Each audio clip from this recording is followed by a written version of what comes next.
గత 9 నెలల కూటమి పాలనలో కళ్ళ ముందు కనిపిస్తూ ఉన్నది ఇసుకలో దోపిడీ, లిక్కర్‌లో దోపిడీ, బూడిద కోసం కొట్లాట, పైరవీల కోసం డబ్బులు తీసుకోవడం, వాళ్ళ కూటమి నడుపుతున్న పార్టీల మధ్య ఆధిపత్యం, ఎవడు బలవంతుడైతే వాడు దోసుకుంటూ ఉన్నాడు.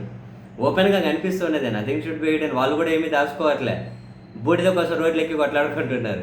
చివరికి ముఖ్యమంత్రి గారే పంచాయతీలు తీరుస్తూ ఉన్నారు. ఇందులో రెండో మాటకి తావేముంది? చివరికి అధికారులు అడ్డుకోకపోతే మా దగ్గరికి ఇసుకంతా తోసకపోకండిరా బాబు అని ఊర్ల జనాలే రోడ్లెక్కి తిరగబడుతున్నారు డాక్టర్లకు, లారీలకు అడ్డపడి.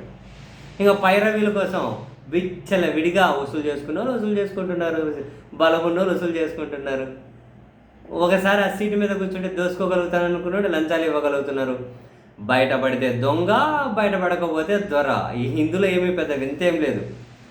ఈరోజు ఒక ప్రధాన పత్రికలో ఆ ఎమ్మెల్యే సతీమణికి 50 లక్షలు ఇచ్చాను అని హెడ్డింగ్ చూసిన తర్వాత ఎవరో ఒక ఏసీబీకి పట్టుబడ్డారట. ఒక ఆయన డబ్బులతో సహా ఫోటో కూర్చోబెట్టి, చంద్రగిరిలో పోస్టింగ్ కావాలి అంటే డబ్బులు ఇచ్చి తీరాల్సిందే, లంచం కోరుతూ ఓ కాంట్రాక్టర్తో పంచాయతీ ఈవో ఫోన్ సంభాషణ, ఆ కాంట్రాక్టర్ ఫిర్యాదుతో వలపన్ని ఈవోను పట్టుకున్న ఏసీబీ చేతిలో కీలక ఆడియో అట.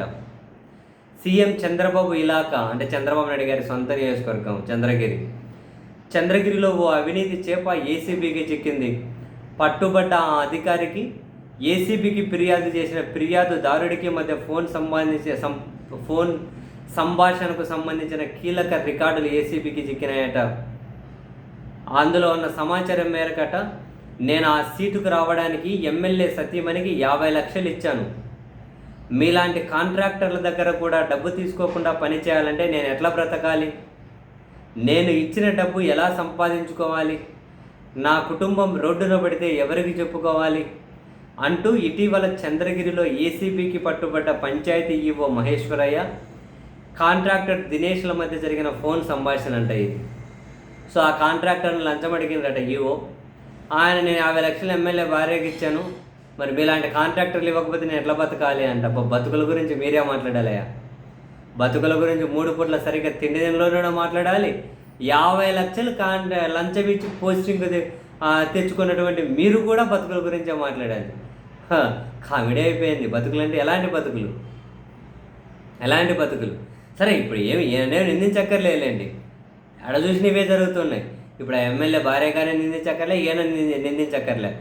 బయట పడినోళ్ళు దొంగ, దొరకనోడు దొర. ఆడ చూసిన ఇవే.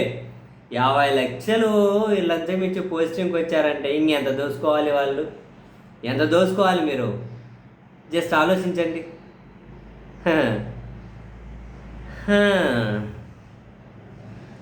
చంద్రగిరిలో అట పంచాయతీ తరపున రావాల్సిన బిల్లుల మంజూరుకు కాంట్రాక్టర్ దినేష్ నుంచి పంచాయతీ ఈవో అట. ఒక పంచాయతీ ఈవోనే 50 లక్షలు లంచం ఇచ్చి వచ్చాడు ఆ పోస్టింగ్కి. పంచాయతీ ఈవో లంచం డిమాండ్ చేశాడట. ఆ కాంట్రాక్టర్ వెళ్ళి ఏసీబీని కాంటాక్ట్ చేశాడట. సో ఆ పంచాయతీ ఈవోకి, కాంట్రాక్టర్కి రికార్డ్ అయిన సంభాషణ రికార్డ్ చేశాడట. సో శుక్రవారం ఆ పంచాయతీ ఈవోని ఏసీబీ అధికారులు అరెస్ట్ చేశారట. ఇప్పుడు ఆడియో బయటకు వచ్చేదట. ఎమ్మెల్యే సతీమణికి 50 లక్షలు ఇచ్చి ఉద్యోగాన్ని తీసుకున్నట్లు చెప్పడం కూడా ఆ ఆడియోలో రికార్డ్ అయిందట. ఇంకా చూడండి ఎంత ఉందో. అసలు ఎంత పైరవీలు చేయాలి, ఎన్ని లక్షలు, ఎంత దోపిడీ చేయాలి?